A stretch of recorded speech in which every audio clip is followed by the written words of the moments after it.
Does God exist? It is a question that many people have tried to answer, people of all religions, from Muslims to Christians to Hindus, and everyone with or without a religion. There are way too many arguments and counter-arguments for me to cover in a single video. I'll also try to be as unbiased as I can and look at both arguments for and against God's existence. Because if not, it would kind of ruin the point of the video. I'm not trying to convert you, I just think this is an interesting topic that I want to explore further. Now, throughout this video, I'll use Wikipedia's series, The Existence of God, as a primary tool to get information, and I highly recommend reading through it if you're interested in this kind of stuff. It covers a lot more than my video, as it's pretty long. I'll leave a link to it down below. To start off, I want to look at some arguments for God's existence. With the first one, I want to look at being some ontological arguments. Ontological simply means relating to existence, being, and the nature of reality.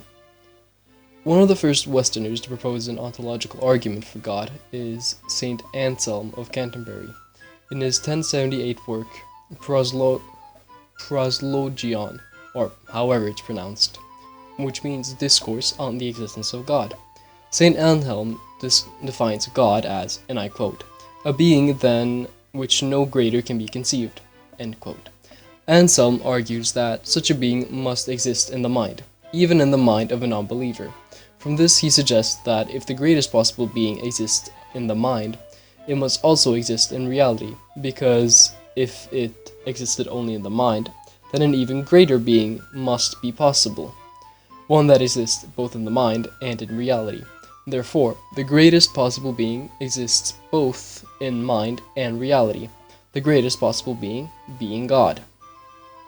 Now, Anselm was actually not the first to propose an ontological argument, as he was preceded by Ibn Sina in his early 11th century work, Truth of the Truthful, where he argues that since the collection of all possible beings, aka entities that require a cause for their existence, must itself have a cause, this sequence must therefore end in a necessary existent.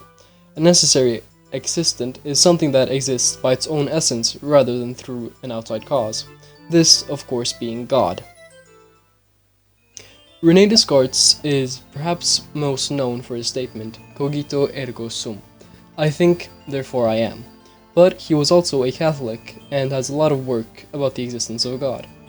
In his work Meditation, Book 5, Descartes wrote, "But if the mere fact that I can produce from my thought the idea of something entails that everything that I clearly and distinctly perceive to belong to that thing really does belong to it, is it not possible basis for another argument to prove the existence of God?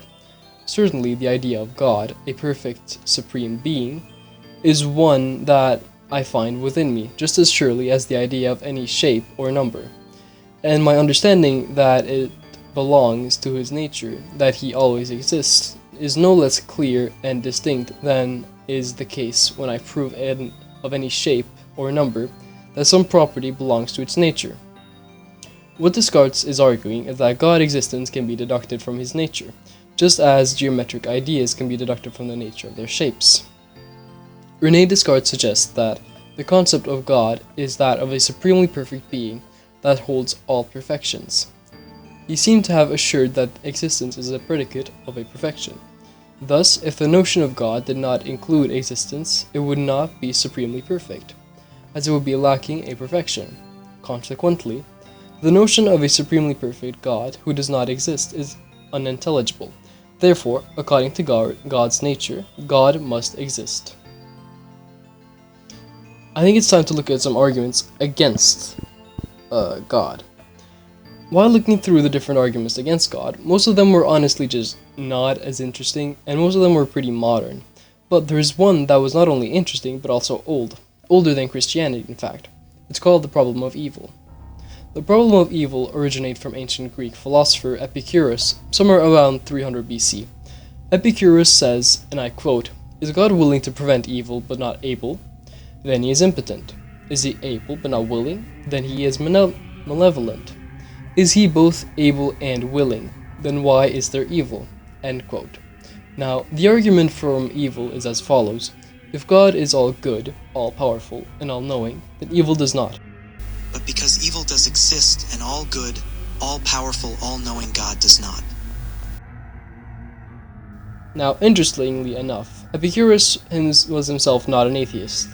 He believed that there was a god, or several, that they were unconcerned with human affairs, as the burden to care for all the world's problems would be a burden too large for the gods. Another argument against God would be the omnipotence paradox, sometimes called the paradox of the stones. The paradox of the stones goes like this. Can an all-powerful God create a stone he could not lift? If he is able to lift the stone, then he is not all-powerful, as he was unable to create a stone he couldn't lift. If he was able to make a stone he could not lift, then he is not all-powerful, for there is something he could not lift. The stone paradox has its origin in the Middle Ages, as far back as at least the 10th century. And I want to go over one of the biggest counter-arguments to the stone paradox. In his work, New Advent Summa Theologicae, Thomas Aquinas goes over this argument, and all similar arguments against God that use omnipotence as a way to discredit his power, by explaining they are faulty, because God's omnipotence means he can do all things that are possible. He clarifies that things which imply a contradiction in terms, like a square circle, cannot be done because they lack the aspect of possibility, meaning they are not limitations on God's power. Basically, omnipotence means being able to do all things that are possible.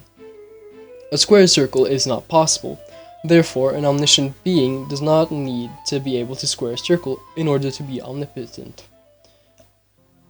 The atheist wager was coined by Michael Martin in his 1990 book called Atheism, a philosophical justification. The atheist wager talks about 8 different possibilities regarding how you live your life and how the different outcomes look like based on if God is benevolent or not. Scenario 1. God is benevolent. You believe in God and you're a good person. In that case, you go to heaven. Scenario 2. God is benevolent. You don't believe in God and you are a good person. In that case, you go to heaven. Scenario 3. God is benevolent. You believe in God, but you are a bad person. In that case, you go to hell. Scenario 4. God is benevolent, you don't believe in God, and you're a bad person. In that case, you go to hell. Scenario 5. God is not benevolent, you believe in God, and you're a good person. In that case, you leave behind a positive legacy. Scenario 6. God is not benevolent, you don't believe in God, and you're a good person. In that case, you leave behind a good legacy. Scenario 7. God is not benevolent, you believe in God, and you're a bad person. In that case, you leave behind a bad legacy. Scenario 8. God is not benevolent, you don't believe in God, and you're a bad person. In that case, you leave behind a bad legacy. The point of the atheist wager is to show that how you live your life and being a good person is more important than if you're religious or not. And no matter if there's a God or not, what happens after you die is more affected by whether or not you're a good person, rather than if you're religious or not. That is it for today's episode. I know most likely that no one will be converted to either side by today's video, as I know religious debates almost always end without anyone changing their religion. That's at least from my experience. I want to shout out Google Docs, Wikipedia, and my great-great-grandfather. Without him, I wouldn't be here today. But in all seriousness, thank you for watching this. This is my first video. That's why the script, editing, and basically everything is pretty shit. Jarvis, play my outro.